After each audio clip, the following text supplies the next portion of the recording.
ബോധമില്ലാതെ ഞാൻ വല്ലതും പറഞ്ഞു നിന്റെ അടുത്തായിട്ട് പെട്ടിയും കിടക്കെടുത്ത് വരാൻ പറഞ്ഞത്. കണ്ട അവൻ ബോധമില്ലാതെ എന്തോ പറഞ്ഞാണ്. മോൾ വേഗം വീട്ടിൽ പോയി. എന്റെ പൊന്ന് ചേട്ടാ കൃത്യം 7 മണിക്കൂടെ വന്നില്ലെങ്കിൽ ഈ പോസ്റ്റ് എടുത്തു ചാവുന്നാണ് പറഞ്ഞേ. ഈ പോസ്റ്റില്ല നീ അങ്ങനെ പറഞ്ഞാടാ? ബോധമില്ലല്ലോടാ. അവൻ ബോധമില്ലാതെ എന്തോ പറഞ്ഞാണ്. മോൾ എങ്ങനെയെങ്കിലും വീട്ടിൽ പോ. അല്ലെങ്കിൽ എന്റെ പൊന്ന് ചേട്ടാ എനിക്ക് വീട്ടിൽ പോകാൻ പറ്റൂല. ഇത് കണ്ടാ ഈ കത്ത് എഴുതി വെച്ചിട്ടാ ഞാൻ വന്നേ. ഈ കത്ത ഇത് നിന്റെ ഇരിക്കയില്ലേ? അയ്യോ ഇത് വീട്ടിലേക്കാ പറഞ്ഞു. ഞാൻ പറഞ്ഞില്ല ഇവക്ക് ബോധമില്ല. നീ പോടാ. എന്തെങ്കിലും ചെയ്തിരുന്നു ഒഴിപ്പിച്ചതാടാ. ഒരു വഴിയുണ്ട്. ഈ പോസ്റ്റ് തന്നെ നീ കെട്ടി നോക്കി ചാവും.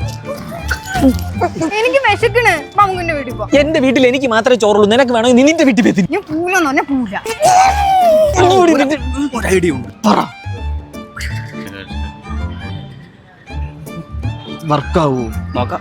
നമുക്കൊരു സിനിമയ്ക്ക് പോയിട്ട് പോകുന്നതിനെ കുറിച്ച് ആലോചിച്ചാലോ?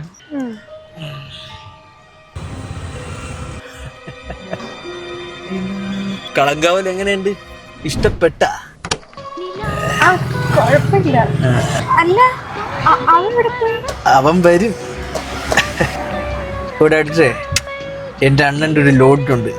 നമുക്കിന്ന് അവിടെ താമസിക്കാം. എന്തിന്? അണ്ടര് നിനക്ക് എന്നെ വിശ്വാസമില്ലേ? Hello mummy ചോറെടുത്തു. ഞാൻ എന്താ പറഞ്ഞേ? അവള് പേടിച്ചതാ. പെട്ടി എടുത്തോണ്ട് ഓടി. മതി ചിരിച്ചത്. അവള് പോയി. പോയി. അനുപ്പെന്ത്? ഞാൻ ഇതോട്ട് സെക്കലാണ്.